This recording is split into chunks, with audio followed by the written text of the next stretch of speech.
Boa tarde.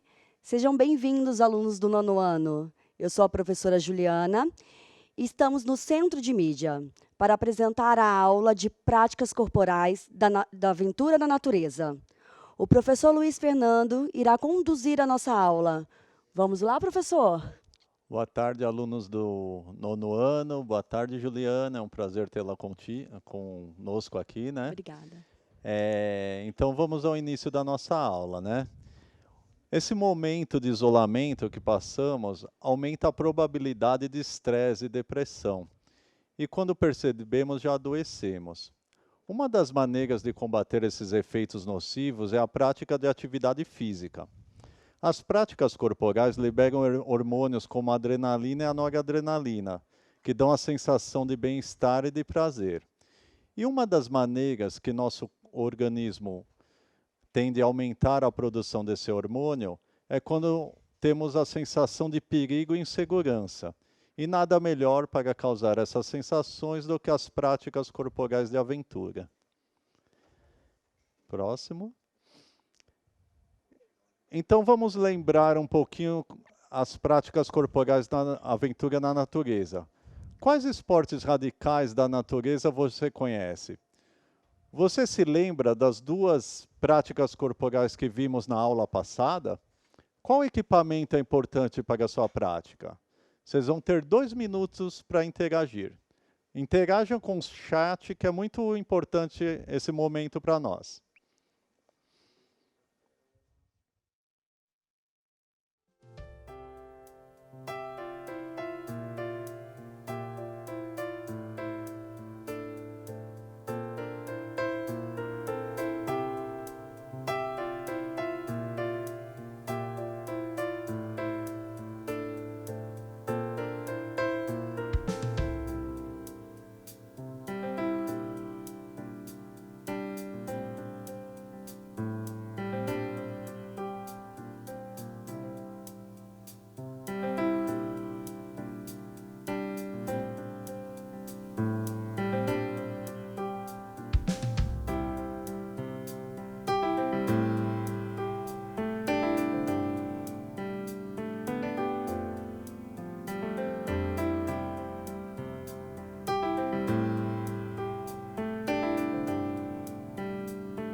Estamos de volta aqui no estúdio. E aí, Juliana, nós tivemos alguma interação? Conta pra gente. Bastante, professor. Muito legal. Citaram ciclismo, trilha, escalada, paraquedismo, surf, rapel, tirolesa, skate, mountain bike, alpinismo, caminhada e canoagem. Achei perfeito. Olha que legal, né? Então tivemos várias interações, eles acertaram, né? Tem algumas que é prática corporal de aventura urbana, né? Que nem o caso do skate, né? Mas citaram o rapel e o mountain bike, que foi o que nós vimos na aula passada. Então vamos dar continuidade. Próximo slide. Nessa aula nós vamos ver um pouquinho do downhill e um pouquinho da escalada. Próximo. Você conhece o downhill? O downhill é um esporte que é derivado do mountain bike. os ciclistas que gostavam de maiores desafios com manobras radicais, de velocidade dentro de percursos mais técnicos e com maior adrenalina, migraram para o downhill. Próximo. Quais os equipamentos de segurança que tem o downhill? Então, o downhill precisa de muito mais proteção do que o mountain bike, né? Porque é bem mais rápido e mais perigoso, né? Então, a principal proteção é para a área dos olhos, que tem um capacete, né? Que é o full face, é muito parecido com o de motocross, porém é um pouco mais leve que o de motocross, que ele protege muito a região da mandíbula e da cabeça e dos olhos. O óculos, né, que se encaixa nesse capacete para proteger os olhos, porque às vezes você está numa descida, você acaba podendo tomar um tombo e um galho pode te ferir os olhos na queda e tal. E as luvas, e joelheiras e cotoveleiras. Próximo. A bike do downhill. Por causa da velocidade e as manobras, a bike tem que ser mais leve. E a maioria é feita de fibra de carbono, pesando entre 16 e 23 quilos. E o design é um pouco diferente da mountain bike. O seu centro de gravidade é mais baixo, ele tem até um amortecedor entre a roda traseira e o banco, né? E os pneus são mais largos, com espinhos para evitar derrapagem, tendo mais atrito. Próximo slide. E algumas provas do downhill, né? As mais conhecidas é o Campeonato Brasileiro de Downhill, a Copa América de Downhill e a Copa do Mundo de Downhill. Vence o downhill o ciclista que fizer o percurso no tempo de descida e cada bike tem um chip preso a ela para poder medir com precisão esse tempo de descida, que fica melhor do que soltar um cronômetro em cima e outro embaixo na chegada para ver o tempo. Então, o chip é muito importante. Próximo. E algumas diferenças entre o downhill e o mountain bike. Vamos pensar um pouco nisso? Das duas modalidades, quais são as principais diferenças? Conte para a gente. Com relação ao equipamento de segurança, qual tem que estar mais equipado e por quê? E como funciona o downhill? Quais as principais competições? Esse aí está bem facinho, né? Acabamos de falar, vocês vão ter 2 minutinhos. Interaja no chat. Opa, interaja.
Isso aí, professor Fernando. Tivemos algumas respostas, e aí agora a gente quer saber se está correta. O downhill é mais perigoso e deve estar mais equipado. É exatamente isso, né? Como nós vimos, o downhill é uma descida num tempo menor, você desce com uma certa velocidade e realmente é mais perigoso, por isso você tem que ter mais equipamento de segurança. Já o mountain bike, por ser um pouco mais leve, tem gente que até faz sem a cotoveleira, sem a caneleira, e muitas vezes até sem o capacete, porque é mais que nem fosse num ritmo de passeio, observando a paisagem, tudo isso, né? O downhill já é uma competição mesmo. Então vamos dar sequência no próximo slide? Vamos falar agora um pouquinho da escalada, né? A escalada é um esporte que utiliza várias técnicas de montanhismo. Existem modalidades diferentes de escalada, como a de bloco, a esportiva, a artificial, indoor, a tradicional, a big wall, acho que é assim, a alpina e em alta montanha, que é o alpinismo, né? Hoje nós vamos falar um pouquinho do alpinismo. A escalada como prática corporal, né? A escalada de montanha ou alpinismo exige muito da força, explosão muscular e flexibilidade. O alpinista tem que ter uma concentração e um foco, procurando por entre as ranhuras das pedras pontos de apoio para segurar e evoluir gradativamente. À medida que vai subindo, coloca pontos de segurança pelo percurso. Eles fixam, né, alguns pontos para prender o mosquetão e poder subir, né? Agora uns equipamentos de segurança. Temos o arnês, né, o baudrier, né, que trata-se de uma espécie de cinto resistente, né, que amarra no corpo do escalador. É que nem fosse a cadeirinha do rapel, né? Tem o capacete de escalada, que é muito importante, né? Os pés de gato ou sapatilhas de escalada, que elas são próprias, né? Ela tem alguns pininhos que ajudam a auxiliar na escalada, né? Para não escorregar o pé, né? O mosquetão, né? Que eu comentei antes, que ele vai dar segurança e prende nos pontos de apoio, que se às vezes você tiver uma queda ou escorregar um pouquinho, e for ter uma pequena queda, ele vai te segurar e de lá você retoma continuando a almejar o ponto mais alto. As cordas dinâmicas, isso é muito importante, né? A corda da escalada, ela não é aquela corda rígida, igual uma corda que você compra normal em casa de material de construção, por exemplo. Uma corda rígida, se tiver uma queda, pode te dar um tranco na coluna e você pode se machucar seriamente. Então, a corda de escalada, né, que é a corda dinâmica, se fala dinâmica porque ela tem um certo grau de elasticidade. Então, quando você cai, ela vai dar um amortecimento na sua queda, né, o que é muito importante para não causar lesões. As fitas ou cordonetes, que tem mais ou menos 1,5 m, né, que acontece o seguinte, se pressionar ou dar um nó de sabiá no mosquetão e você ficar preso, você tem como fazer um auto-socorro, que você trança esse cordonete no ponto da corda para poder afrouxar a resistência da corda e livrar o mosquetão e conseguir continuar na escalada. E o freio 8, né, ou ATC, que é bem parecido, é o mesmo, né, que o do rapel. Vamos ao próximo? Então, comparando um pouquinho da escalada que nós estamos falando hoje com o rapel da aula passada. Vamos pensar nas duas modalidades. Quais as principais diferenças? Quais são os equipamentos de segurança? Existem semelhanças? Quais? Qual das duas modalidades exigem mais preparo físico? Explique sua resposta. Tem 2 minutinhos de interação, faça isso pelo chat.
Muito legal a interação de vocês, as respostas. Mas antes de ir para as respostas, a gente tem duas perguntas, professor.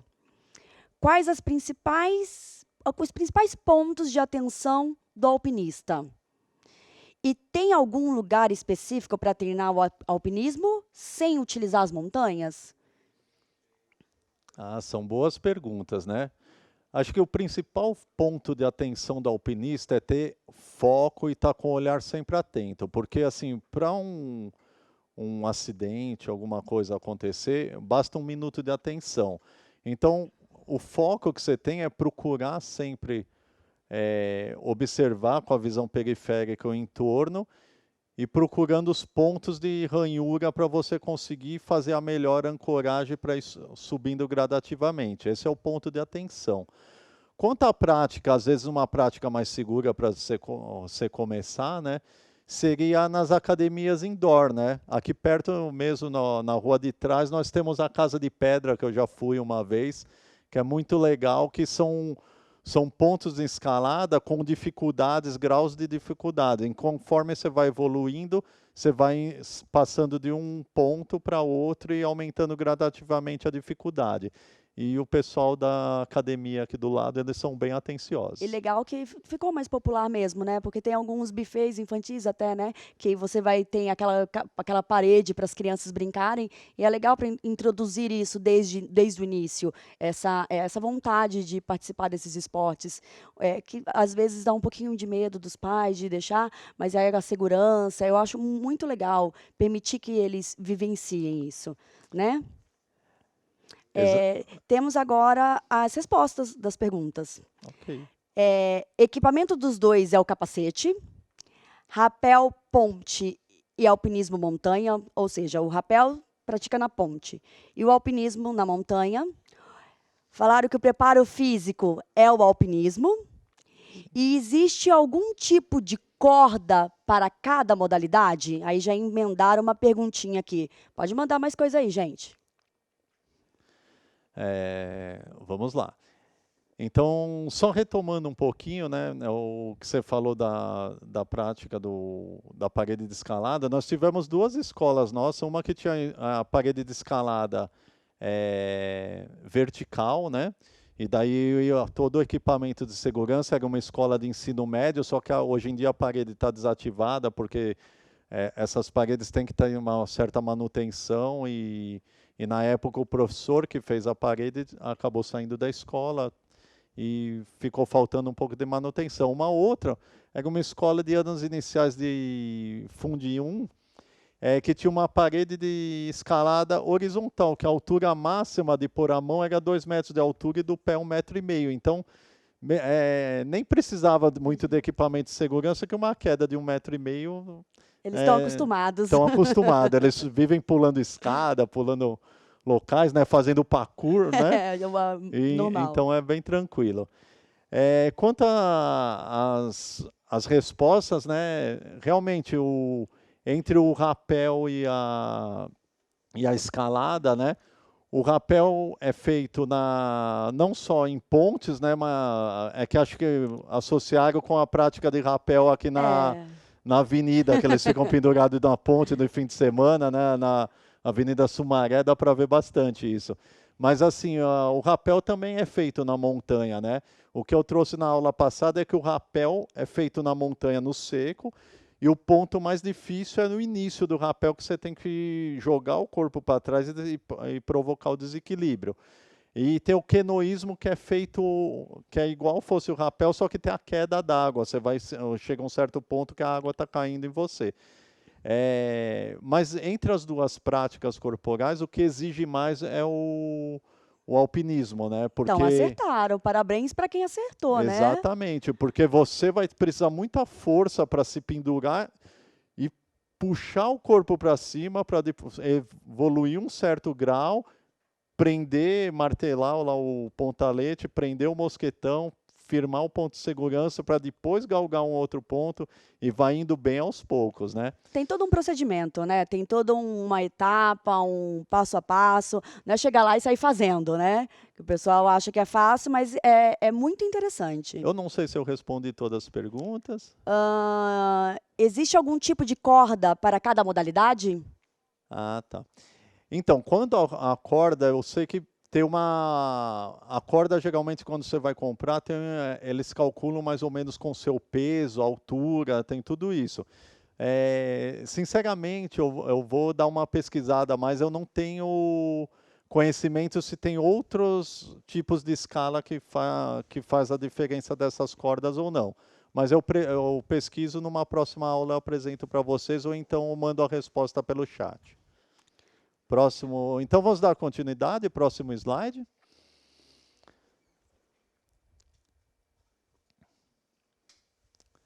Então, com relação... já está na... antes da retomada... Nossa, já está na retomada.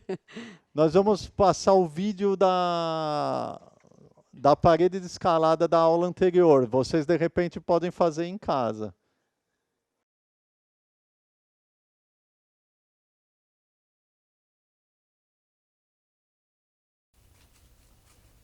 Então, uma outra forma de nós podermos tentar fazer uma atividade radical é escalando as paredes da própria casa, de um corredor que você tiver acesso usando os pés e a mão. O primeiro passo vai ser apoiar as mãos e depois os dois pés na parede. Vou demonstrar agora.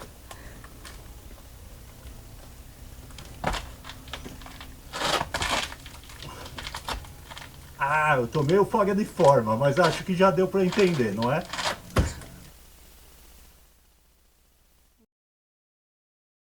Esse vídeo que nós acabamos de assistir, né?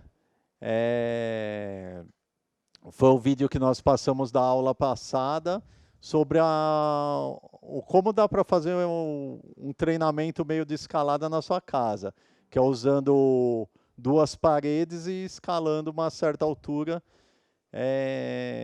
que você vai escalando aos poucos com um grau de dificuldade. Vocês vão perceber, se fizerem esse exercício, que você utiliza muita força nos membros inferiores e membros superiores para poder fixar um apoio para trocar a passagem dos pés e a mão e ir galgando a parede gradativamente, né?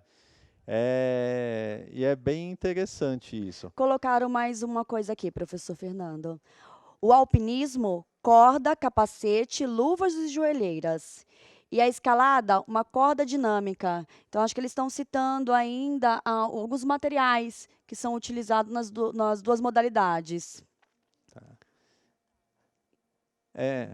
Exatamente isso, Juliana. Na verdade, as duas modalidades usam praticamente os mesmos equipamentos de segurança. Usam capacete, usam a corda, usam o freio 8, usam o mosquetão.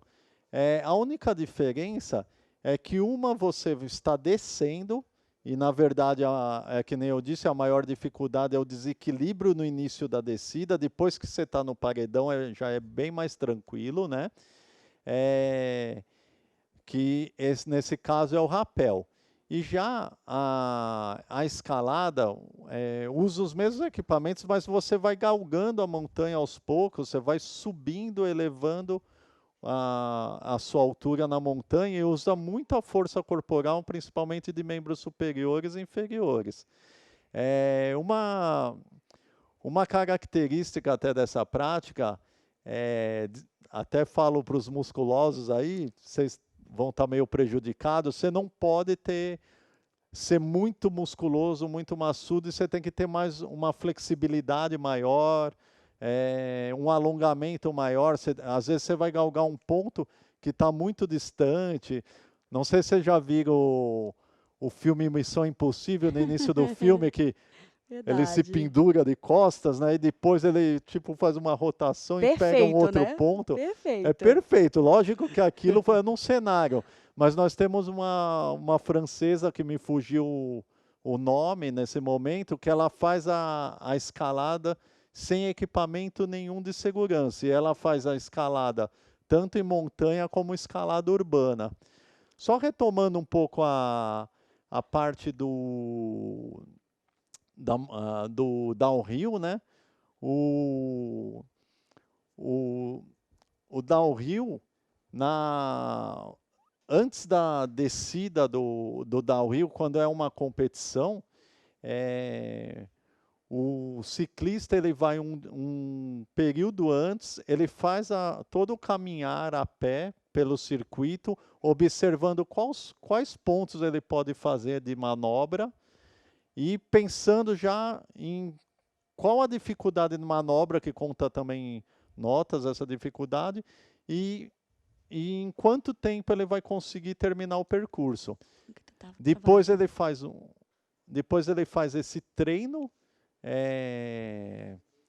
com a bike, tem o treino livre, que ele vai repetir várias vezes esse treino, e também ele depois faz um treino cronometrado, porque daí, através desse treino cronometrado, que você vai conseguir ter a ordem de largada. E a largada, geralmente, na hora da competição, é uma diferença, depende da dificuldade da pista, entre 30 segundos a 2 minutos de um ciclista a outro.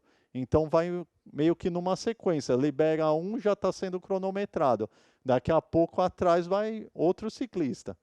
E nisso vai marcando o tempo e ver quem ganhou a competição. Muito legal isso. Eu tenho uma pergunta. O Pedro está querendo saber o que é o freio 8. Obrigada, Pedro, pela sua interação. Mandem mais perguntas. Tá. Infelizmente, eu não vou ter um equipamento aqui para mostrar, né? Mas o freio 8, ele chama freio 8 porque ele tem o formato do 8, aquele formato do infinito. A parte superior é uma rodela um pouco menor e a parte superior um pouco maior. Ele faz mais ou menos esse formato aqui, ó. Não sei se dá para ver, só que a parte superior, que vai ao início da corda, é um pouco menor e a parte inferior é maior. A corda vai passar por dentro desse freio 8 e ele que vai te dar segurança de frear. Para isso, você tem que ter o freio, você segura a corda, o freio 8 vai estar aqui, tem a cadeirinha, o freio 8 vai estar mais ou menos aqui na altura do umbigo. E a corda para frear, você segura aqui.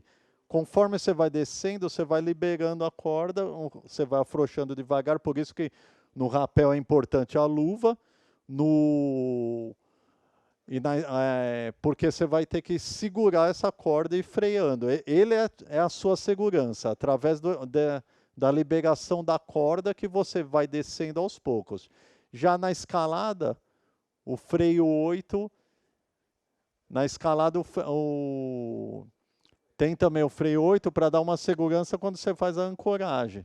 E você vai subindo e travando o freio 8. E é importante, eu acho que não olhar para baixo, né? Nesse momento, eu fico imaginando lá, você demonstrando, aí eu fiquei imaginando, se a gente olhar para baixo, é longe, hein? A primeira vez que eu fiz, na verdade eu não fiz rapel, eu fiz direto o quenoísmo, que era na queda d'água, né? A primeira vez que eu fiz, nossa, deu muito medo, principalmente essa sensação de desequilíbrio no início, né?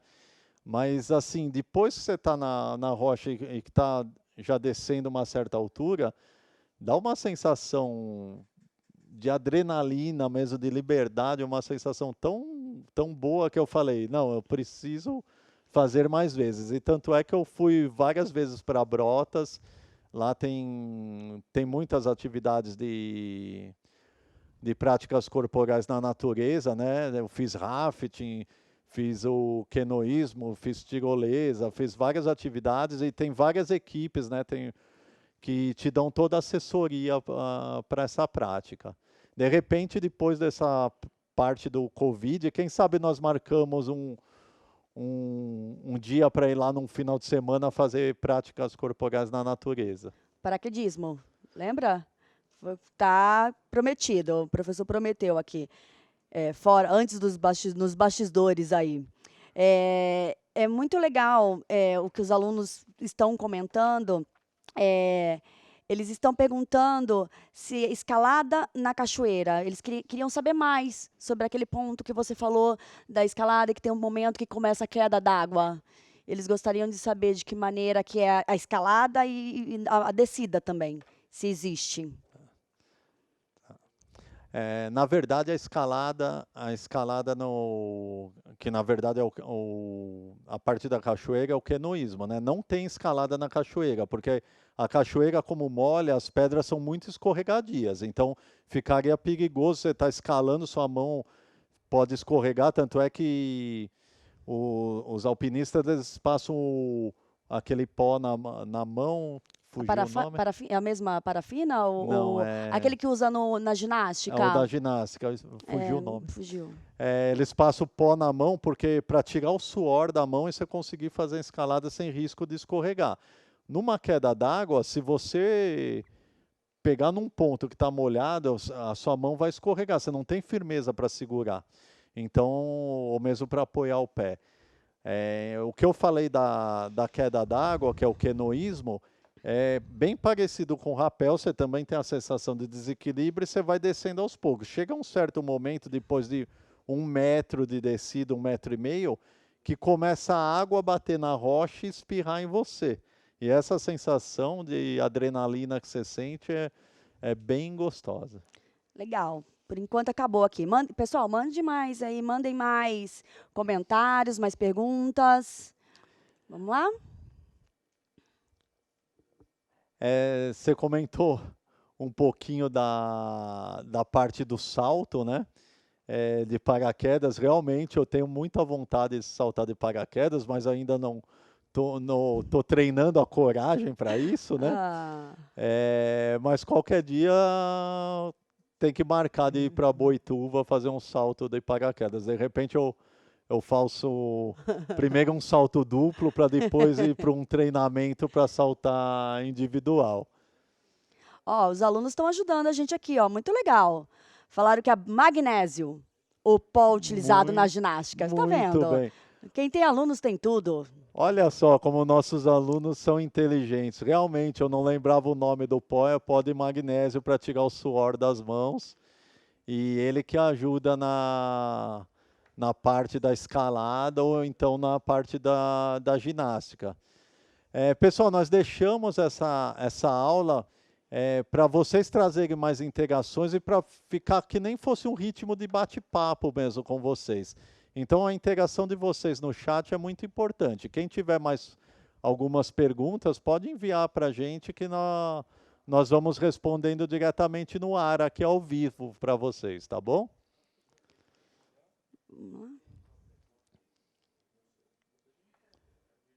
Vamos lá, pessoal. Mandem mais perguntas, comentem o que vocês estão. Coloquem joinha aí na nossa aula. O professor Fernando está conduzindo super, super bem. Está muito interessante. Dá vontade de sair agora e fazer todas. Mas em breve já vai acabar essa pandemia e nós faremos todas. Eles estão comentando aqui que estão gostando muito de conhecer essas novas modalidades e saber um pouquinho mais sobre cada uma. Enquanto eu retomo um pouquinho do nosso estudo de hoje, né? Tem alguém que fez a parede de escalada e treinou agora em casa? Manda para a gente para ter uma ideia se vocês fizeram ou não e se conseguiram chegar até um certo ponto de altura, né? E se os pais brigaram por marcar as paredes, né? Então. O ideal é fazer descalço, para não deixar marcada a parede Minha filha não teve esse pensamento. A minha filha fez outro dia. Eu acho que ela conheceu o professor Fernando e ela utilizou o corredor de casa e foi escalando. Não é uma coisa muito animadora para a mãe que vê, mas ele utilizou essa tática do professor Fernando.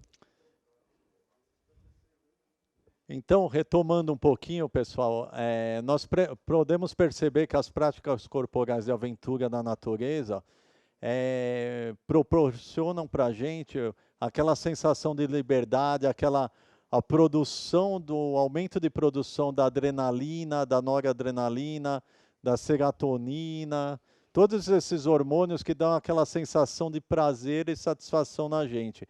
O que é muito importante nesse momento de isolamento, né? Porque nós ficamos tanto dentro de casa que chega uma hora que nosso nível de estresse, às vezes até a depressão começa a atacar um pouquinho. E as práticas corporais, não só de aventura, mas os exercícios físicos em geral que vocês fazem em casa, é muito importante para a produção de certos hormônios que vai ajudar nesse momento que nós estamos passando. Lógico que nem você disse, né, daqui a pouco, passando esse momento de Covid, né, nós podemos nos encontrar, fazer algumas práticas corporais, de repente marca uma excursão com os professores da sua escola, falar, nós queremos visitar um local que tenha a possibilidade de praticar uma prática natural ou da natureza ou propriamente indoor, tá? E seria bem bacana isso. É bem gostoso, né? Porque a gente está habituado a sempre a praticar os mesmos esportes, a ter as mesmas interações com o nosso corpo, e aí são momentos que a gente tem uma força diferente, uma flexibilidade diferente, é um momento novo. E isso é importante, a gente sair da zona de conforto e conhecer coisas novas. Infelizmente, o momento não nos permite, mas em breve eu tenho certeza que todo mundo vai conseguir responder, resolver todas essas curiosidades. Eu fiquei super curiosa, super, super com vontade de fazer todos esses. Quem sabe, né, professor? É verdade. Então, na aula passada, nós falamos um pouquinho do montanhismo e do rapel. Essa aula nós recuperamos o downhill e a escalada, né? Fizemos alguns exercícios, vocês podem relembrar o da aula passada, que é aquele de desequilíbrio, podem fazer também, que é aquela sensação do falso rapel, que teve na aula da semana passada, e vocês podem fazer essa semana a parede de escalada, mas façam descalças e com a mão limpa para não sujar a parede da mamãe aí em casa, né? Senão vão brigar comigo. Exatamente. Lembramos que o equipamento de segurança é muito importante em todas as práticas corporais de aventura. Acho que vocês notaram que a foto da escalada o rapaz estava fazendo sem capacete, porque às vezes aquela sensação de liberdade, você fazendo sem capacete até dá para fazer, mas ele já é um escalador num nível mais alto, né, de conhecimento, então já se vê na liberdade de fazer sem um capacete, mas no início é bom sempre usar todos os equipamentos de segurança, né? Segurança em primeiro lugar. Segurança em primeiro lugar. Então a aula hoje está chegando ao fim. Espero que vocês tenham gostado. Foi um momento muito gostoso para a gente. E eu me despeço nesse momento e a Juliana vai fazer as considerações finais. Eu agradeço por esse momento. Foi muito bom ver a participação de vocês. Espero que vocês continuem assistindo nossas próximas aulas e participando bastante. Até a próxima. Obrigada. Tchau, pessoal.